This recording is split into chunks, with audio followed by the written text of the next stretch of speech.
Huntress, Jessica Jones, and I'm ready to take you on a mysterious journey right now. We welcome you to Off the Trails right here on the Spaced Out Radio's YouTube channel.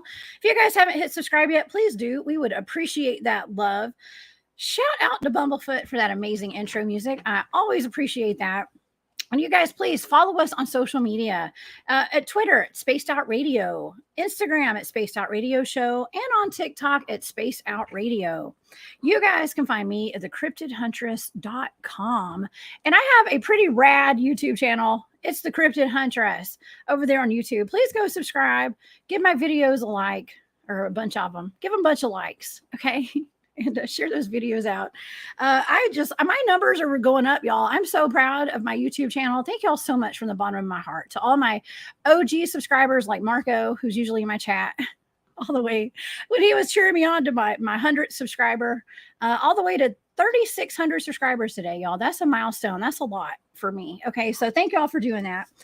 Please visit my shop, War Woman Goods, if you'd like to support what I'm doing. And also, I have a Patreon. That's the Cryptid Huntress over there on Patreon. Okay, y'all. I'm alive, by the way. Y'all see, I'm here. I apologize for taking last night off. I was deep in the heart of Tennessee last night, doing some research with a new team. I had Cryptid Warfare out there with me, a bunch of those fellas, and we were doing some Dogman Skinwalker Bigfoot UFO research out at Farrah's property from the Conversation Cabin. And it was fantastic. It was fantastic. And so I just didn't want to come home. I'm sorry. So I didn't make it back. But anyways, we may touch on that a little bit tonight. I am just really happy to be back. I'm happy to be alive. Okay.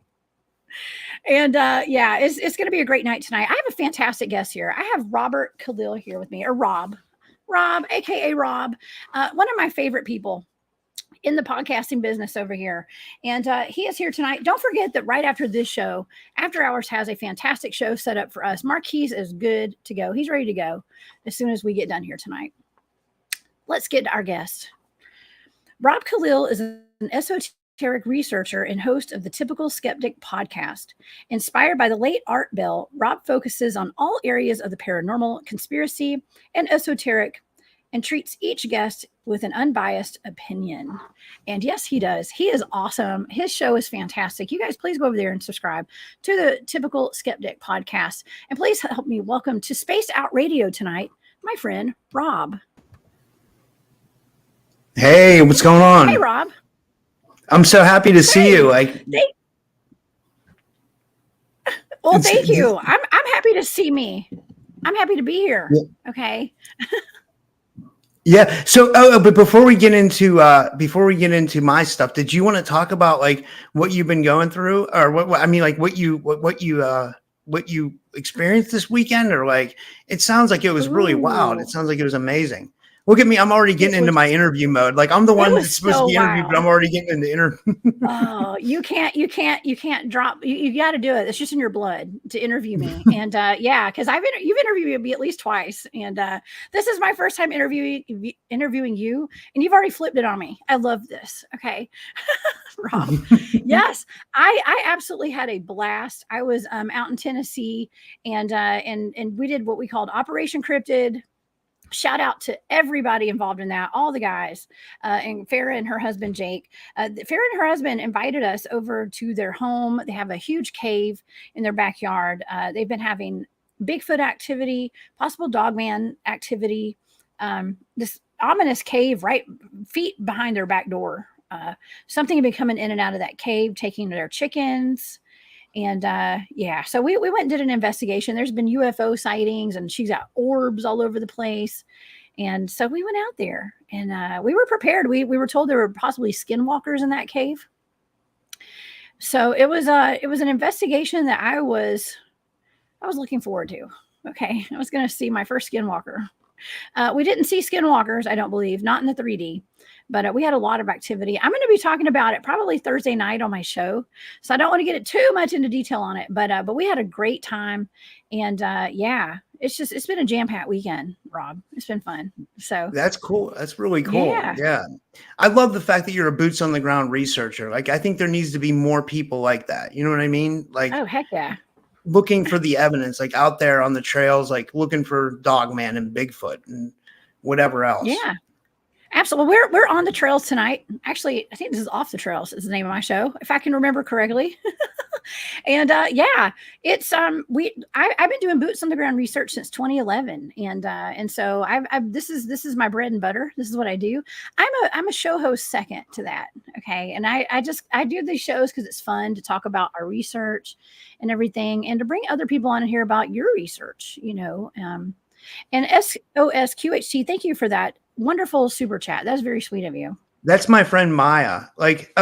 She does amazing hypnosis, by the way. I just wanted to tell everybody real quick, like, if you like quantum healing hypnosis, she's the girl to go to. She did 2 regressions on me, and I went back to past lives in Egypt and stuff. And then what we're doing on my channel right now is we're doing something where like we're giving away a 2-hour hypnosis session. Like, so like if people donate like $15 to my channel or my PayPal, then they get entered into a contest. So far we have like 6 people, and the first prize wins that, and then the second prize is going to win to host a podcast with me, and each prize will get a shirt. So the first prize will get a hypnosis session plus a shirt and a merch bag. Second prize will get to host a podcast with me and a merch bag. And I just wanted to say, like, can I give a shout out to everybody in the chat? Like, there's a lot of people that came over from my channel to watch, like Bryson's Folly, Derek Galloway, Paradox Fossils, SOSQHT,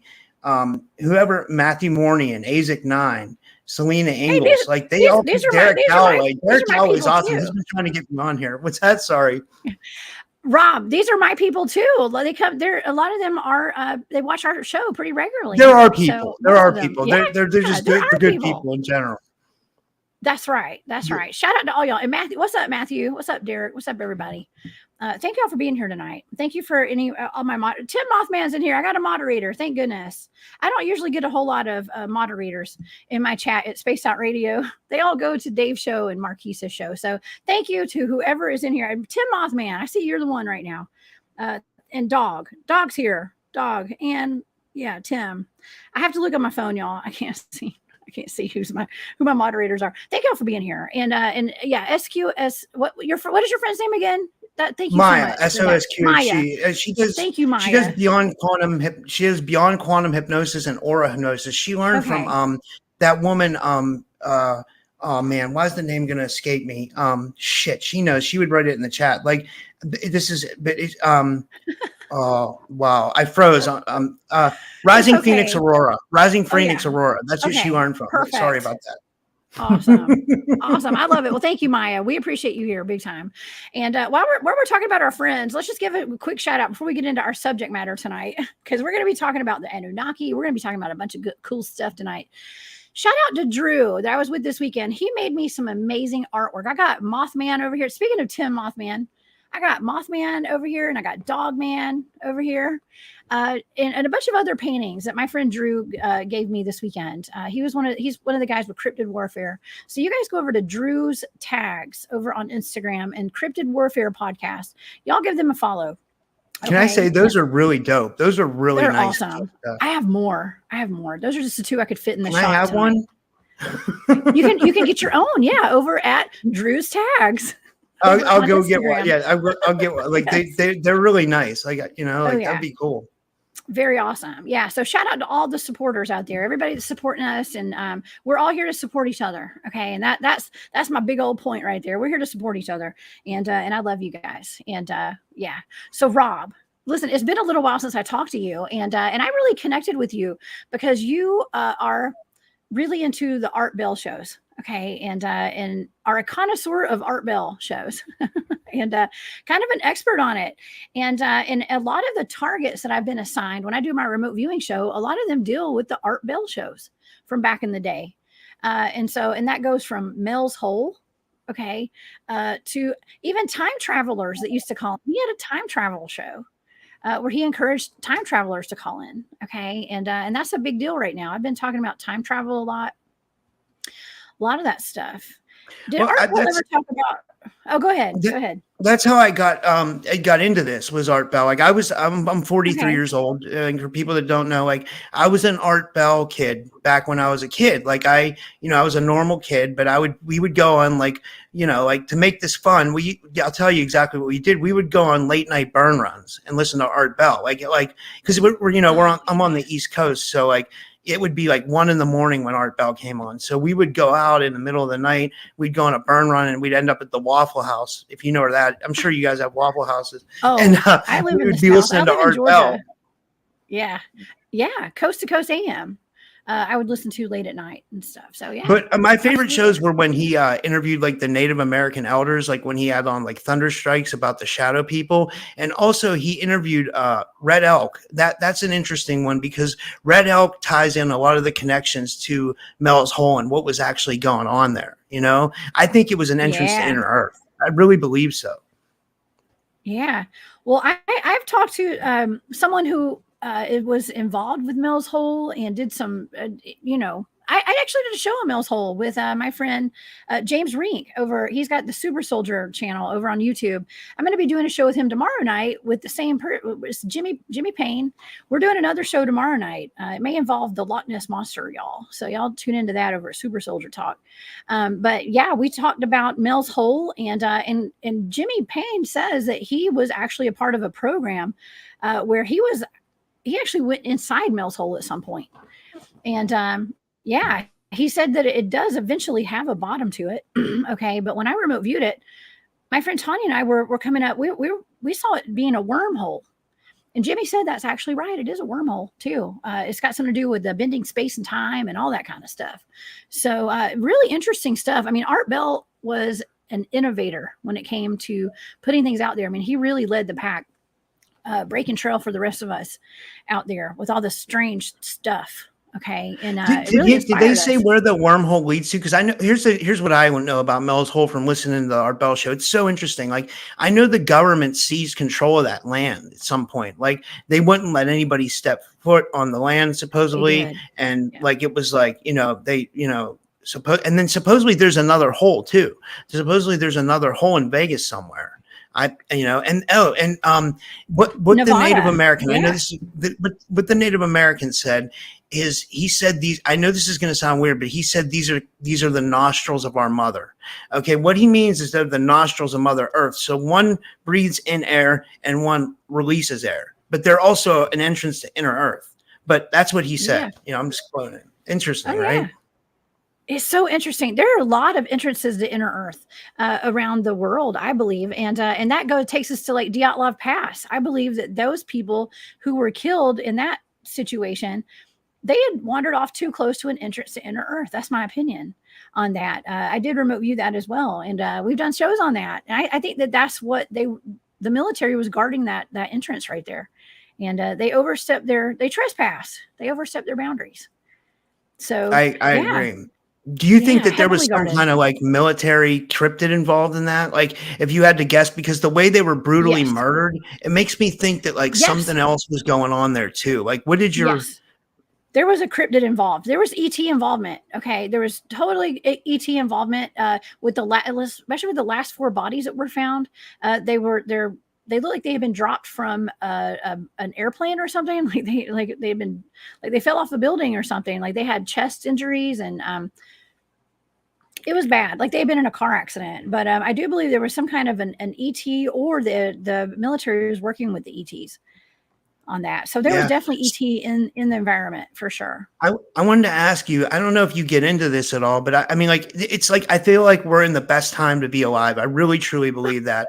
And what I mean by that is like everything that's going on, like I covered Dr. Greer's, press conference. Like I had Dan Willis on. Dan was a 2001 disclosure member. So like, it was good to get his opinion on what happened at at this recent disclosure meeting. And Dan thinks it's pretty positive. Then I had investigative journalist Mary Joyce on as well. She gave her opinion. She really liked Eric Hecker's testimony about the things he saw in Antarctica, which I thought was really interesting. Like he did some interesting stuff. I don't know exactly the think of it. Then I was going to ask you what you thought about that. And then there's also the aliens in Vegas story, which is really popular right now, but I think people debunked it. And then there's the whistleblower, David Grush, which is like, that's another thing. Like, I don't know if he's real or not, but I think something good is it because it's got the UFO community talking. And a lot of people think positive of him. I've heard a couple cynical, I don't want to say skeptical channels because I feel like people aren't skeptical nowadays. I feel like to be skeptical, you need to be questioning things, but be open-minded. I think people that are debunkers are like cynical, you know. I think I'm a real skeptic because I question things, but I'm open-minded. So you're not typical. You're not typical then, but you're the typical skeptic podcast. You're typical, but you're not typical. Yeah. Yeah. It's good to be skeptical about things. I have to be skeptical as a boots on the ground field researcher. I try not to, I don't go out with fear. You just have to be skeptical of stuff. You can't go out thinking everything's a Bigfoot. Okay. You can't go out thinking everything's UFO when you're doing research on things like that, because it's not, it could be anything. It's not good to label things. Okay. And to go out with a set, I want to say a set mindset, if that makes sense. It's good to have an open mind about things, though, be skeptical, but have an open mind. That's all I wish for in everybody, because not everybody has that. Now, as far as that alien stuff going down, we were talking about that over the weekend with the crew that was out doing our research with us, our investigation. It's hard for us to believe that's even real at this point, because anything the media is pumping out makes you question it, if it's real or not. They're usually covering things up, not pumping it to the public like that. So it makes you think there might be like an ulterior motive, right? Yes, like it. Absolutely. Yeah, I think that's a smart way to be. I really do. Yeah. So it just depends. Yeah. It just makes me wonder, but I do hope for disclosure, full disclosure. But Rob, I think you and I are disclosure. Okay. Channels like ours, spacedoutradio, Typical Skeptic podcast. I wanted to quote Dave. I think I heard Dave say one time, I hope he doesn't. I hope I don't butcher this, but I think he said something like they don't want to tell the government doesn't want to tell the story of the experiencer, and I think in this field, the experiencer is the key part to this phenomena, because a lot of people want to look a lot of times at like nuts and bolts craft. But like when you start to interview the experiencers and hear their story, you get a whole different perspective of what's actually going on. You know what I mean? And I don't think it's about nuts and bolts craft. I think it might be something. I mean, I don't want to say I have the answers because I don't know as much as the next person, but I think it might be something interdimensional, wormholes, portals, maybe possibly coming from other planets. But I know something's going on. People were being abducted for years. You know what I mean? Daryl Sims has a lot of evidence about that. There's a lot of people that have, so I'm in the opinion that, I don't think the government wants to bring out the opinion of the experiencer. And I think they should. If we're going to look for disclosure, I think that's what they need to do, is show that side of the phenomena, if that makes any sense. Yeah. Oh, absolutely. I think that, like I said, we're the disclosure. I've had up close and personal encounters with ETs. A lot of people I know have, and and Bigfoots and all that. And we can sit around, we can talk about it, but we don't depend on our government to tell us about it. So that's why it's important for us to have channels like we do, and to be able to talk about those things, like yours. My goodness, you're pumping out the information too. Okay, so you are. You have a lot of shows every week, and you have such a wide range of topics. Yeah, I try to put out a show every day, and I do that so because I know the fans like kind of look forward to it, and then I also like doing it. I like interviewing people, I like talking to people, and right now it's my main thing. You know what I mean? I left the Matrix because I really believe we live in a simulation, and I believe that there's a malevolent force kind of behind the simulation. I truly believe that. Now, that doesn't mean that you can't be prosperous in the simulation. Like, you definitely can be prosperous, but I think people need to move out of the 9 to 5 agenda to be prosperous. And that could be anything. You could do music, you could do art, you could, I mean, like, not everybody needs to have a podcast, right? But I mean, it is a popular thing. People could do podcasts. You could do an Etsy store. You could do, I mean, I think we're at the time where we're in a great awakening, right? And consciousness is being expanded. I believe that there's energy coming from an outside source that's literally making us raise our vibration. Like, I'm not into new age. I'm not real big into that. So I don't know if we're going to a fifth dimension or anything like that, but I do see an expansion of consciousness around the planet. And I believe people are waking up. And I believe these stories that come out about, you know, the UFOs is going to wake the public up a little bit, because here's what I feel about that. I feel like there's so many people that watch your show, that watch my show, that know we, like you said, we are the disclosure, but then there's the mainstream audience that they don't think about it because they go to work every day. They have kids. They're just not, you know, but then when a story like comes out that really grabs the attention of them, that has to do with UFOs, that kind of starts the awakening. It's almost kind of like when that thing happened 3 years ago, it kind of got people a little bit sick. You know what I mean? Yeah. That woke a lot of people up too. You know what I mean? So it was a bad thing, and it could have been a malevolent thing by the government, but it also woke people up. So I think there's a lot of that going on. I don't know. Absolutely. Sorry, I went on a tangent there. No, it's a great point, because, you know, as far as like cryptids go, that's my cup of tea. That's what I do. I do the you know, I'm into cryptids and stuff. So and just everyday normal people can have a cryptid sighting, especially all of us down here in the South live out in the country, you know, just all over the world, though, all over the country. People are having these sightings, and it's so traumatic to them. They need somewhere to go, even to get, you know, advice, or just to do their research. And so it's good to have channels like ours to go and, you know, commune with people who've had the same experiences. So yeah, it's a beautiful thing. And CS, thank you for that super chat. We appreciate that here at Space Out Radio. Thank you so much. So Rob, how do the Anunnaki fit into all of this stuff that we're talking about today? All the things we're seeing with the UFOs and the aliens and the, you know, disclosure and whatever.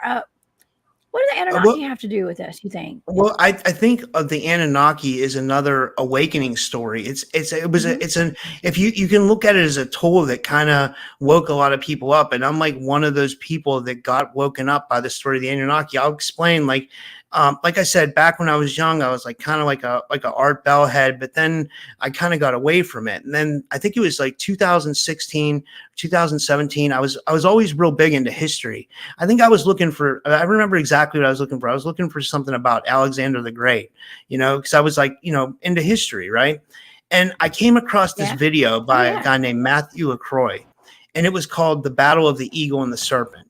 And I watched it and I was floored. If anybody hasn't seen this video, it's kind of like the starter piece to like the story of the Anunnaki from his perspective, because it goes back to these two brothers who everybody knows of, Enki and Enlil.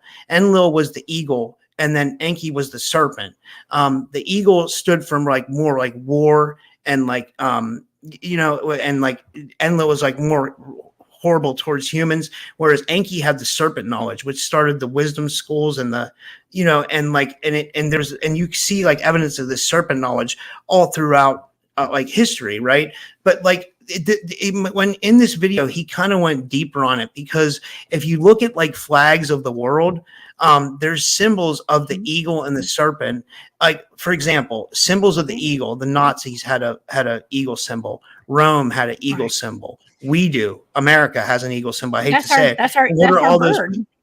Yeah, what are all those things? There were like warring empires, right? Whereas like if you look at like the serpent knowledge, like some of the more Eastern cultures have more of the serpent, you know, like the places that still study like high spirituality, like the more Asian like martial arts and stuff.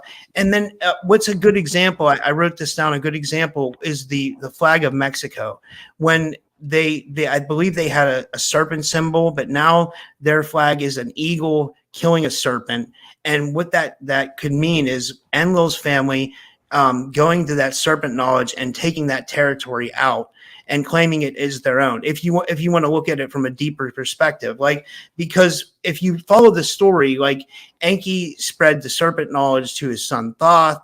Thoth went to Mesoamerica, where they knew him as Quetzalcoatl. He had the, you know, and that's where the serpent knowledge was. Now, you can see like examples of the plumed serpent everywhere in Mesoamerica, and even down the side of the pyramid. The Chichen Itza on the equinox, the serpent goes on the pyramid. Do you know what I'm talking about? Yes. Yeah.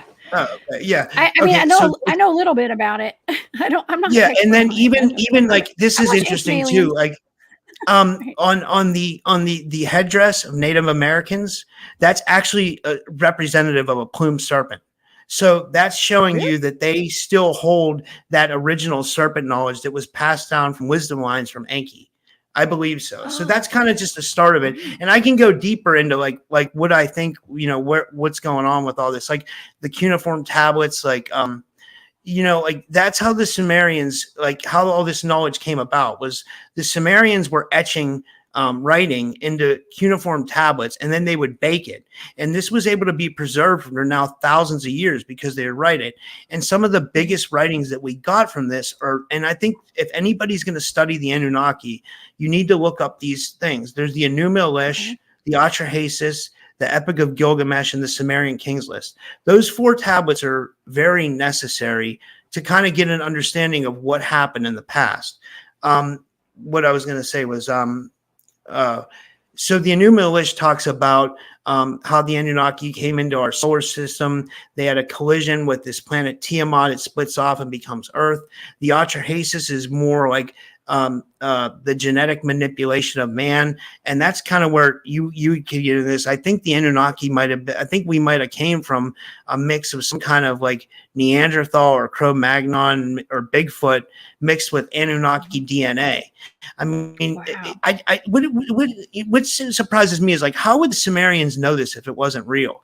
And the mainstream historians want to call it they want to call it a myth. I think there's always a little bit of truth in myth. And in this case, I think there's a lot of truth in myth, Yeah, absolutely. Well, if I've learned anything over the past 2 or 3 years, it's that history is not what we're taught whatsoever.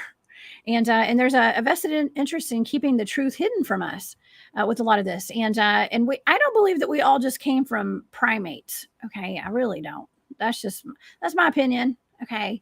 But I don't think that we just evolved from chimpanzees or whatever. That's just No, not. it says it really else. says in the Atrahasis, and here's the thing: it's not just the Atrahasis is it's something that everybody should read. And what I was going to say was like, if it's not, a lot of people will say, "Oh, well, you're talking about Zechariah Sitchin." It's not Sitchin at all. I mean, okay, he did write about the Anunnaki, and he was a pioneer, and we owe a lot to him for what he did because he got this in everybody's brain that this happened, but. There's a lot more going on here. What happened was there were Assyriologists back in the 1800s that translated these tablets. Some to name off are George Smith, who wrote the book, The Chaldean Account of the Deluge, Samuel Noah Kramer, Austin Henry Layard, Stephanie Dolly, who wrote The Myths of Mesopotamia. If you're going to study the Anunnaki, you need to read these people because they have the real translations of the tablets. And here's another thing. If you really want to read the tablets, you can go to Oxford University. It's ETCSL if anybody wants to write that down. And you can actually go there and read the tablets. I mean, you can read the Enuma Elish, you can read the Atrahasis, you can read the Epic of Gilgamesh, you can read the Sumerian Kings List. And what's interesting is that I keep saying those 4 tablets because they're the most important ones because they give you a good idea of what's going on, but they all relate to each other. Like the Epic of, I could go into it if you want me to, how they all relate. Absolutely. Yeah, let's hear it. I would love that. Okay, so I told you about the Enuma Elish. Now, in the Atrahasis, before you start. Oh, I'm sorry. I may have a delay here. I'm sorry because my computer might be lagging. And thank you for that super chat. We appreciate that here at Space Out Radio. Thank you. All right. I'm sorry, Rob. Go ahead. Go ahead. Yeah. And one thing before I get into this, I don't want to be jumping all over the place, but like another person that I went to besides the old Assyriologists, I got to give a shout out to Gerald Clark. Gerald Clark was someone who he died You know, a lot of people think that he might have been a targeted person because of the information that he was bringing forward. Gerald Clark wrote 2 books. He wrote a book called The Anunnaki of Nibiru, but he also wrote a book called The Seventh Planet Mercury Rising. And what was interesting about Gerald was he didn't just talk about the Anunnaki. He talked about the Anunnaki. He talked about our energy body because he was a structural integrator as well. He talked about the New World Order and how about like the Anunnaki and the New World Order are basically controlling our society.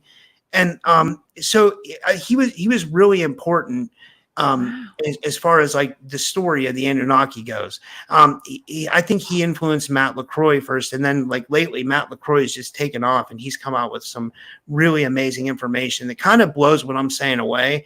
I mean, Matt LaCroix is on a level that not many people get to. I mean, but back to what I was saying, like how these tablets relate in the Atrahasis.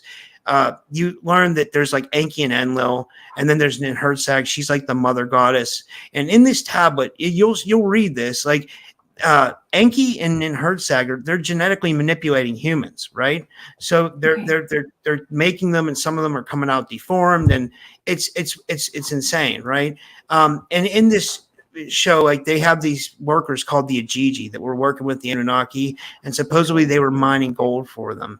Well, the Ajiji rebel at Eker Fortress, and they go to Enlil. They say, we don't want to work anymore. So they come up with an idea to genetically modify man, and then then humans are on the scene. Then Adamu or Adapa was the first perfect human. They say in the one tablet, they say he was the wisest of the Anunnaki, which gives you an idea about what we really are in human potential. And I think that what people need to realize is that we're creator gods. Like we have, and you know this yourself because you're an excellent remote viewer, and we have abilities that we can all tap into, like our psionic abilities, remote viewing. I think that like the Anunnaki gave us this in our DNA, and I think we need to open it up. But I think it's so hard for people to open these things up because everybody's going to a 9-to-5 job every day. They're taking care of kids. They have pets. They have bills. Nobody's thinking about translating the Atrahasis. You know what I mean? or expanding their consciousness. Ain't nobody got time for that. Right. Totally. But so where I was going with that. So then you can move on to like, so that's kind of like the gist of the Atrahasis. Then you move on to the Epic of Gilgamesh. Now, but another important thing about the Atrahasis, there's a flood. Now, what's interesting about that is it compares to the story of the flood, of the biblical flood by Noah. Atrahasis is Noah. That's who he is. They also had names for him. He was also Ziusudra. He was also Untapishtim. Depends on what you read. Like in the Chaldean account of the Deluge by George Smith, he's some other name. So, but this story has been told all over the world. So it gives you an idea that there were definitely major cataclysms in the past. And I don't think it was just one cataclysm. I think it was like multiple cataclysms and, like ice that brought on ice ages at points. And you could see this with like vitrification examples. But in the Epic of Gilgamesh, and by the way, they found Gilgamesh's tomb in Iraq. So Gilgamesh was a real person, in the Epic of Gilgamesh, Gilgamesh is searching for immortality. During his quest, he's looking for Atrahasis because he learns that Atrahasis was the last person to be given immortality by the gods, by the Anunnaki. So he's looking for Atrahasis. He finds Atrahasis. Atrahasis, or Noah, as we know him as Noah, tells him this story about how the gods, he was, survived a flood, how Enki told him to build a boat, and and he, because Enki, you find out that Atrahasis was Enki's son. So Noah was Enki's son, right? And then you find out that that Gilgamesh can't be getting immortality. Now, Gilgamesh was a demigod. His mother was like I think his mother was like part Anunnaki, and then he had a human father. So he in the quest, like he doesn't find immortality, right? But that shows you how those tablets relate. And then the fourth tablet that I thought was really interesting and I think is so important for people to read is the Sumerian Kings List. Now, in the Sumerian Kings List, it shows you all these kings. For example, like the Code of Hammurabi. These are two other tablets that people might not know about. There's the Legend of Etana and the Code of Hammurabi. Now, what's interesting about these tablets is it shows a very like human interaction with gods. Like they're both kings, and they were both given laws strictly by the Anunnaki to rule over the people. So the Anunnaki were giving their king. They say in the Sumerian kings list, they say kingship was lowered from heaven. Well, heaven could be just another dimension. I think they were trying to make sense of what these beings were and where they came from. But did you want to comment on any of this before I go further? I know that was a lot. No, I think it's perfect. I don't know a whole lot about the Anunnaki, so I was hoping to learn from you tonight, actually. So I think it's amazing. Now we do have some heated arguments going on in the chat, okay? And I see you all over there. I see everybody. What are they saying? I can answer questions. I can try to answer questions. Well, it's a heated debate over there. So just keep going. It's okay. It's a whole lot of debate going on. So just don't. I was going to say, don't worry about it. There's some arguing going on. Okay. Yeah. Well, I mean, here's the thing. Like, if they don't believe me, they can go read the tablets for themselves, or you can get a YouTube education and you can believe what someone on YouTube's telling you. So that's like up to you. But like, I'm telling you what I read in the tablets. Like, I'm not telling you Zachariah Sitchin. So, that's like, that's what makes me mad, because there's like purposeful disinformation going on. Right. And then people want to argue with you about it on YouTube. Like, it's like, dude, go read the tablets and then come back and tell me what they say. Because I'm telling you what came from George Smith, Samuel Noah Kramer, Austin Henry Laird, Assyriologists from the 1800s. I'm not quoting Zachariah Sitchin. So, okay. So sorry, I kind of went off on that. I don't even know if that's what people are arguing about. I kind of just want to. Well, no, because like it was more about the Anunnaki. Yeah, it's just about that. And perhaps the Germans and all that kind of stuff, and blonde hair, blue eyed people, and all that kind of stuff. So, and people attribute the Anunnaki to, why Hitler was doing what he did and all that kind of stuff. So, well, no, I mean, what's interesting is that's really interesting too. I have a guy, he's a really good friend of mine. He comes on my show. His name's Jim Gerard. Maybe we could talk about this and see what the audience thinks about this.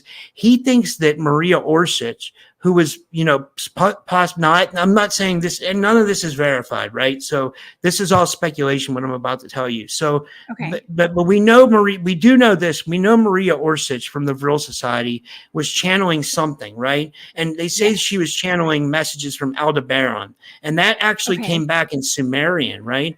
But what this guy Jim thinks, Jim Gerard, he's a good friend who comes on my show.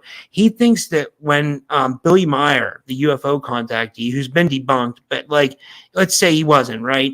But he said that when he met Semyazi, the Pleiadian Semyazi, that was actually Maria Orsich. So he's saying Maria Orsich time traveled and actually went to meet Billy Meyer and ended up being Semyazi, who was a Pleiadian. So that's a lot to take in. No, well, Art Bell talked about time travel. He had time travelers on his show. At this day and age, I do believe time travel is real. Okay.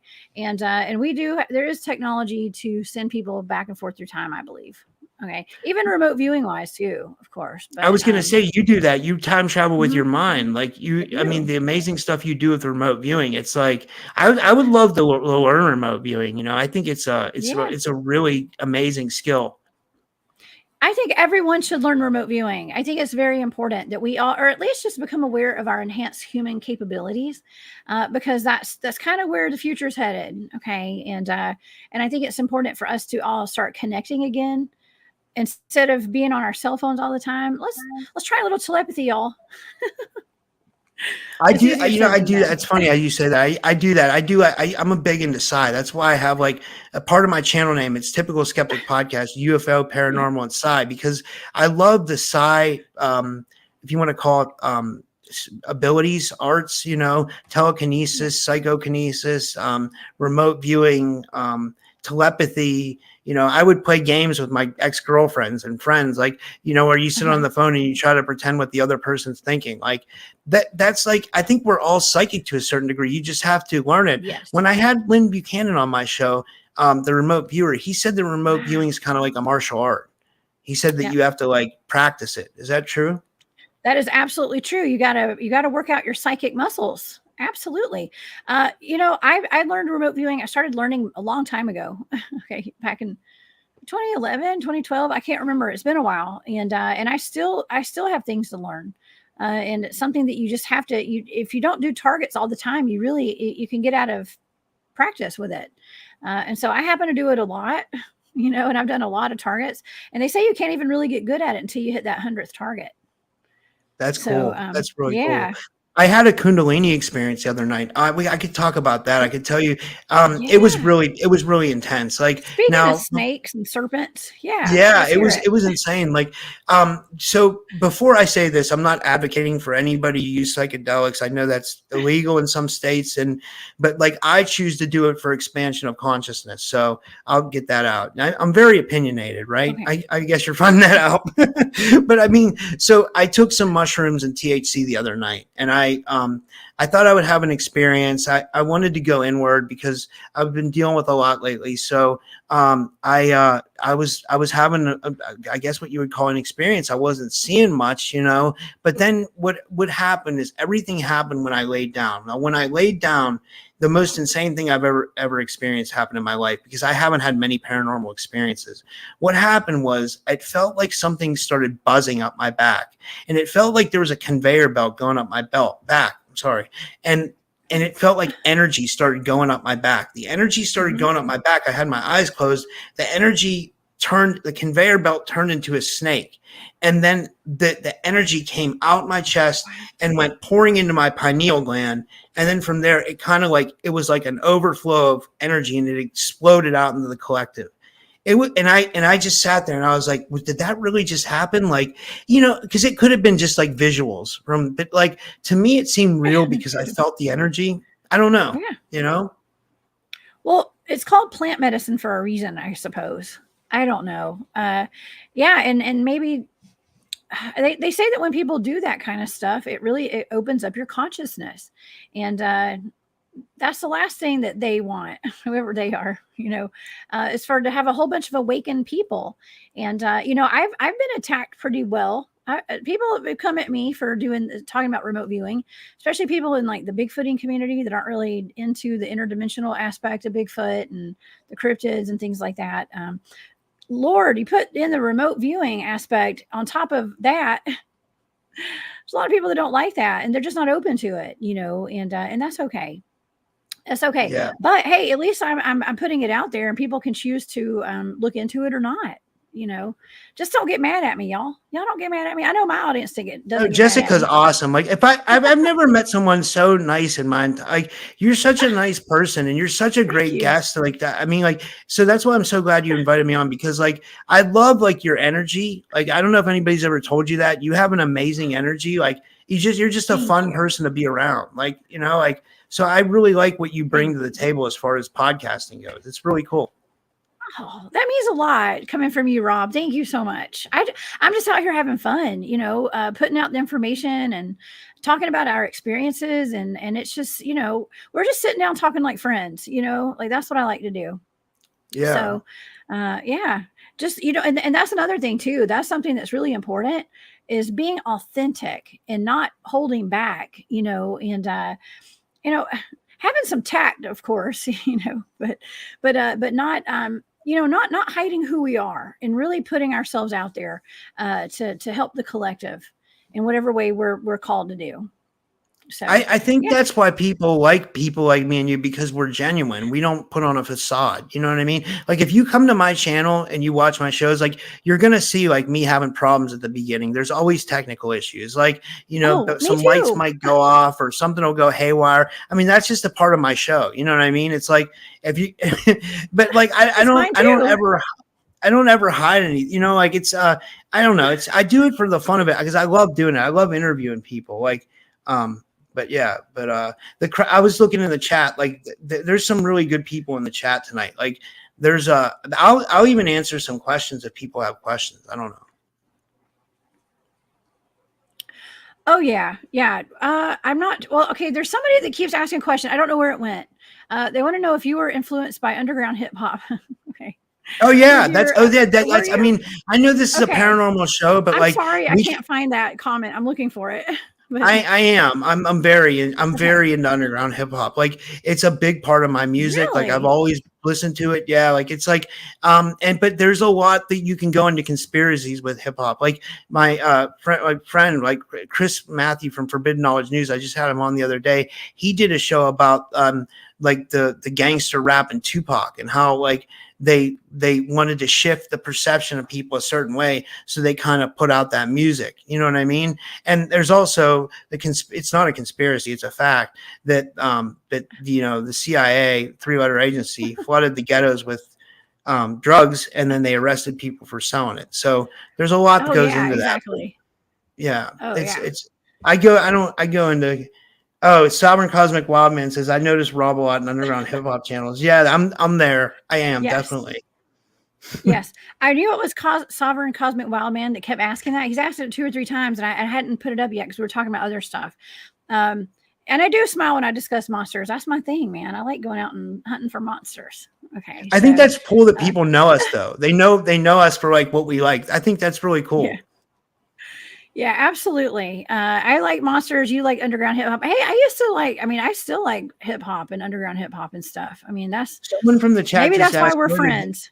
Someone just asked from the chat, where did the Giants go? When I had Chris from Ooh, Forbidden Knowledge News on my show yesterday, we talked about how the Smithsonian covered up the Giants at the mounds, like the Serpent Mound in Ohio, okay, and then there's oh, also a mound down in Louisiana. He just did a documentary, the Forbidden Knowledge News documentary. It's great. I got to see it. It's really good.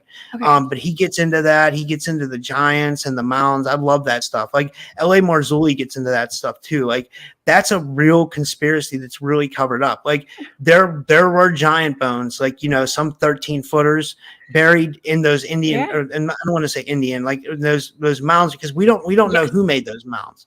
That's a conspiracy in itself. Like who made those mounds? I have no clue.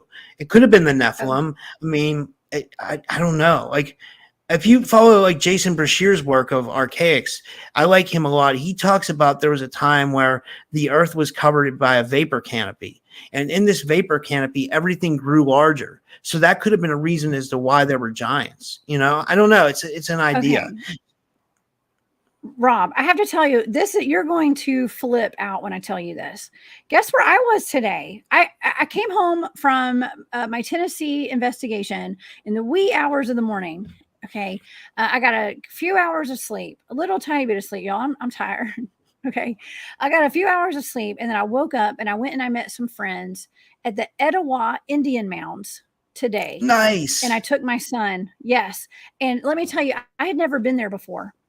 And I'd been to the Telus Museum where they had the contents of some of the things that they had pulled out, excavated out of some of the mounds. There's 2 gigantic mounds, and how they are huge. Like I had no idea they were that big, as big as they are. I thought they were like half the size from pictures and things like that. When I got there, they were like 2 mountains, Oh with like yeah, I went to the a Serpent flat Mound in top. Ohio. It's and enormous. and I took my son with me, and I had some ladies. Shout out to Tracy. By the way, I got to give a shout out to my friends. I got Tracy and Norma Jean and Tanya. Okay, shout out, ladies. Shout out to you guys, ladies. We had so much fun. They're actually going around and doing grid work right now at different sacred sites and stuff. And so I met them over there, and then we went to another spot where there's dogman reports, okay, over here where I live. So we went there too and went to a waterfall. There's going to be pictures up on my social media. Y'all see them. I But I want to was say just at I, an I Indian love mound. Tanya. Tanya's so cool. Tanya. Oh yeah. Well, this is okay. Well, I got my friend Tanya Braddock. She's in Utah. This is another, this is Tanya. She's from Vancouver, actually. So it's a Oh, different okay. Tanya. It's Tanya. Okay. But we had a blast today, and I just remember thinking when I got there, all the word that was in my head was giants. Okay, the minute I saw it, I heard giants when I was at that mound today. There absolutely could be giants buried in there. Or maybe there's something different that those things were used for. I don't know. That's what we're trying to figure out right now, I think. Yeah, I think There's there were more to giants it. all over the place. Like even they say like Absolutely. Magellan encountered giants when he came from like I think it was like I can't remember. He went to some island and he encountered giants. That's like a actual story. But the back to the same like the Smithsonian covered that up. Like for some reason there's a concerted effort to cover up our history Oh, yeah. or what could be our real history. I mean between the evidence of Tartaria, mud floods, the real history of whatever happened with the Anunnaki. And I'm not saying I'm right. It could be, there's so many different people when you talk about the Anunnaki. There's Jason Brashears, there's Matt LaCroix, there's Michael Tellinger, there's Billy Carson, there's Paul Wallace. And, it's like everybody has a little bit different of a opinion. So I try to pick from all of it. And then I try to read the tablets for myself. But I'll tell you this, it's not it's not a conspiracy that there's a concerted effort to cover up our history. There really is. It's like whoever they are, they don't want us to know what really happened in our past. And that's a fact, Yeah. Oh, absolutely. There's so much more. I mean, when it comes to like the free energy thing too. Okay. And, the old world fairs and Tartaria and all that kind of stuff and the mud floods. That's something that I just got into the past year. I was unaware of all of that. The human resets, Rob. Okay. Yeah. Human resets and the orphan trains and all the human cloning. There's so much human cloning going on. I don't know what the heck's going on actually. I mean, what the heck?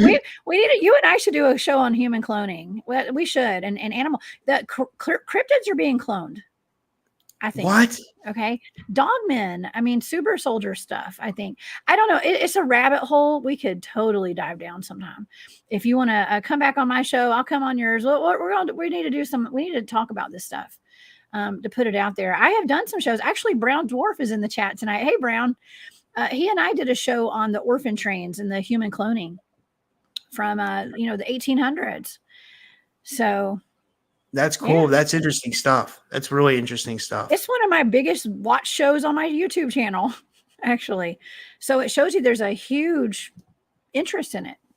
Well, what was going on with that? Like, do we have time that you could talk about that? Like, I'd be interested in hearing what was up. We have about 3 or 4 minutes. Yeah.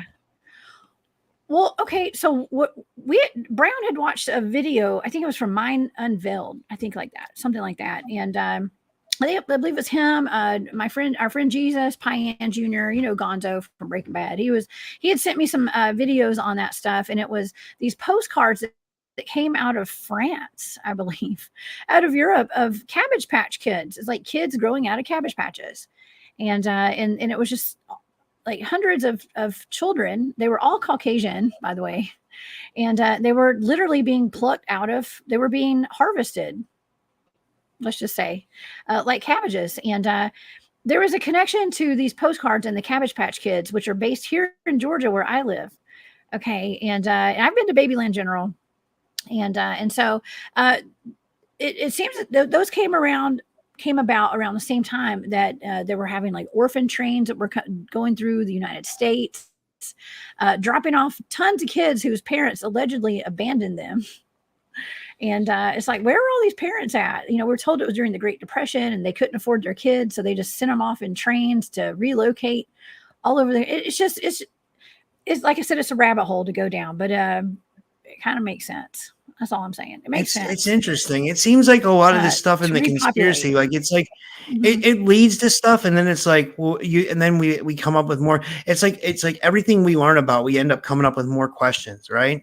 I mean, that's what it seems like. Like the more interviews I do, the more questions I come up with about what exactly this reality is that we live in. I'm pretty sure that it's simulated. I truly believe we live in a holographic universe. Like there's signs of it all the time. And then I also believe that there's a component to the simulation that actually can make your day go worse. Like if you project something, did you ever notice if you tell someone something or you project something out, so a lot of times, sometimes it'll get ruined, or a lot of times it will. I believe that's like a component of the simulation messing with you. I don't know what that is, but that happens all the time. And I'm like, you know, it's almost like, here's an example. Like if I told you, like, I have 2 really good guests coming on tomorrow and I announced it tonight, guarantee you by morning, like something would go wrong. Like, I don't know what that is. It's something when you put something out in the simulation, the simulator reacts and it causes chaos in your life. Now, people might think I'm crazy for saying that, but like, look around at your reality. You live we live in the Matrix. This is a whole, I mean, I don't mean to get too conspiratorial on your show, Jessica, but I really believe that we're in some kind of simulated reality. You know, I truly believe I'm there with you. I was talking with the ladies about that today, where I was saying, well, I think we just live in a simulated computer game, and somebody just presses a button and it changes the program just whenever they feel like it, you know. But we're also in control of our own reality as well, and we are. I was gonna say, I think we can flourish in the simulation. Like, you can do well too if you know how to manipulate the game. It's almost like playing a game. You got to level up. That's right. You know. Well, and that's what you and I are doing here. I'm learning how to work the system, work the game, and I'm living my best life. Okay, I'm living my best life right now. I'm having so much fun, and yeah, and I know I'm living my best life when I got Rob Kalil right here with me, talking to me on Spaced Out Radio about giants. I did want to mention one more thing about those clones, the Cabbage Patch Kids. They came through almost like a reset. It was when we kind of lost our memory. Perhaps they're that were taken out of this world or replaced, you know, through fires and burn with people that talk about the giants. How do we lose our memory with these giants and the Nephilim and whatever? Nobody talks about it. It's not just a cover up, but were people replaced to just quit talking about it? You just cut out real bad. Oh, I did. Yeah, I think it was because you were getting too deep. Like YouTube messed you up, or something did. It could be the simulation. It could be a gremlin, the internet gremlins. You sounded like you were like cutting out. I'm sorry. Okay, well, am I back, y'all? Am I back, Rob? You're back now. You're back now. I see that I completely froze. That was so weird. Yeah. Okay. Yeah. Well, obviously, we'll talk about that on the next show. How about that? I'll go back, and I know what I was saying. It was about human resets. Rob, where can people find you? Tell people where they can find you. YouTube at youtube.com/@typical-skeptic. And then if you just like type in Typical Skeptic Podcast anywhere on Google, I'm on Amazon Music, Spotify, Rumble, Rockfin. I always say follow me on other channels because you never know what's going to happen with YouTube.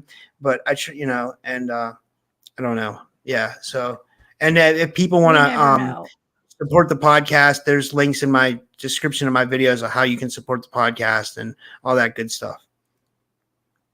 Absolutely. Well, it has been a pleasure having you here, Rob. I'm sorry I cut out just then. It happens. And it has been so much fun. I told you this hour was going to fly by, right? So, and it flew by. So, Rob, thank you so much for being my guest tonight. And I'll see you next time. Please come back and join us here at Spaced Out Radio. Okay. All right. Thanks, Jessica. This was awesome. It was nice. It was nice being on your show. Thank you. Awesome. Awesome, Rob. I'll see you next time. Thank you. Okay. Y'all go support Rob over at the Typical Skeptic Podcast. Next time on Off the Trails, I have Al Santoriga coming on my show. We're going to be talking about all sorts of cool Bigfoot stuff. It's going to be a Bigfoot night. Don't forget that right after this show, Marquise has After Hours set up and ready to go. I just saw him in the chat. You guys go over there and hang out with Marquise tonight.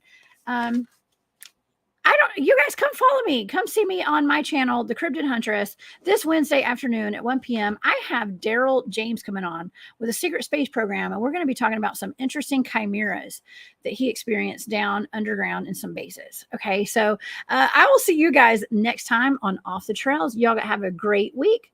See you later. Bye, y'all.